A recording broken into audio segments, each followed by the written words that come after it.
Hello friends. देखिए, महिलाएं किसी भी पुरुष की गुलाम नहीं है। महिलाएं किसी भी पुरुष की गुलाम नहीं है। वह सधर्मिणी, अर्धांगिनी, सहपाठी और हमारी सहमित्र हैं। हम इसी के साथ आगे चलते हैं और आज हमारा लास्ट पार्ट है। कौन सा? अंतिम पार्ट है। ये नदी तंत्र का लास्ट पार्ट है और ये हमारा 8वां पार्ट है। कौन सा 8वां पार्ट है? नर्मदा नदी। हम देखते हैं कि ये जो हमारी नर्मदा नदी है ये कहाँ से निकलती है। तो सबसे पहले हम जानते हैं कि जो हमारी नर्मदा नदी है वो मध्य प्रदेश में एक जगह है, यानी कि एक जिला है अमरकंटक जिला। कौन सा? अमरकंटक जिला। और अमरकंटक जिला में एक पहाड़ है, अमरकंटक पहाड़ी। कौन सी? अमरकंटक पहाड़ी। और यह है मध्य प्रदेश में। कहाँ पर? मध्य प्रदेश में। और यहीं से जो है हमारा नर्मदा नदी निकलती है। और ये नर्मदा नदी का जो प्रवाह क्षेत्र है पूरब से पश्चिम की ओर है। ये याद रखना है कि जो नर्मदा नदी का जो प्रवाह क्षेत्र है वो पूरब से लेकर के पश्चिम की ओर कहाँ पर है? पूरब से पश्चिम की ओर है। और इसका जो निकास द्वार है वो अरब सागर में। कहाँ पर? अरब सागर में एक जगह है खंभात की खाड़ी। कौन सी? ये हमारा खंभात की खाड़ी, इसी में जा कर के मिल जाती है।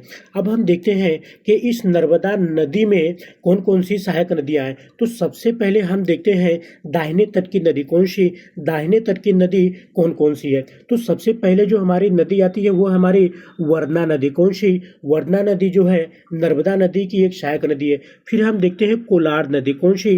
कोलार नदी जो कि नर्मदा नदी की सहायक नदी है। फिर हम देखते हैं हिरन नदी। कौन सी? हिरन नदी जो है नर्मदा नदी की एक सहायक नदी है। फिर अगर हम देखते हैं बाएं तट की कौन कौन सी नदी जो है नर्मदा नदी की सहायक नदी है, तो सबसे पहले हमारा आता है बंजर नदी। एक नदी कौन सी है? बंजर नदी। फिर हम देखते हैं शेर नदी। कौन सी? शेर नदी। फिर हमारा आता है शक्कर नदी। कौन सी? शक्कर नदी। और एक हमारी आती है दूधी नदी। कौन सी? दूधी नदी। और एक हमारी है तवा नदी। यह जो तवा नदी है वो पीसीएस में, कहाँ पर? पीसीएस में पूछ चुका हुआ है, इसलिए ये नदी वेरी इम्पोर्टेंट है। कौन सी? यह नदी जो है हमारे इम्पोर्टेंट नदी हो जाती है।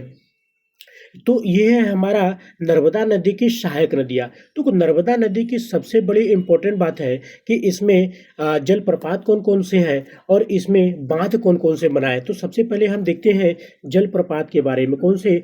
जलप्रपात के बारे में अगर देखते हैं तो सबसे पहले हमारा जो पहला जो जलप्रपात है नर्मदा नदी के वो है हमारा कपिल धारा जलप्रपात। कौन सी?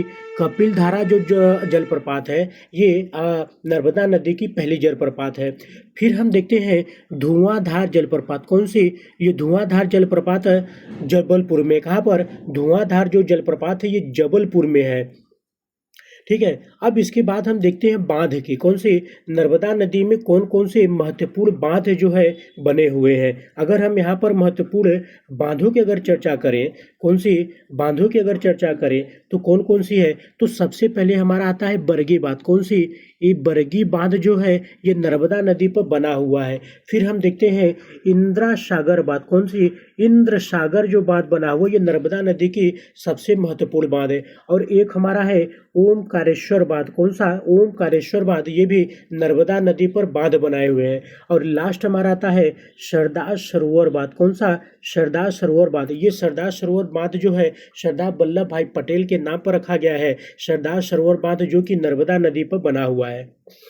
तो हमने देखा कि नर्मदा नदी कहाँ से निकलती है, इनकी सहायक नदियाँ कौन कौन सी है, नर्मदा नदी पर जलप्रपात कौन कौन से हैं, कपिलधारा जलप्रपात, धुआंधार जलप्रपात। नर्मदा नदी पे बांध कौन से बने हैं? बरगी बांध, इंद्र सागर बांध, ओमकारेश्वर बांध और सरदार सरोवर बांध।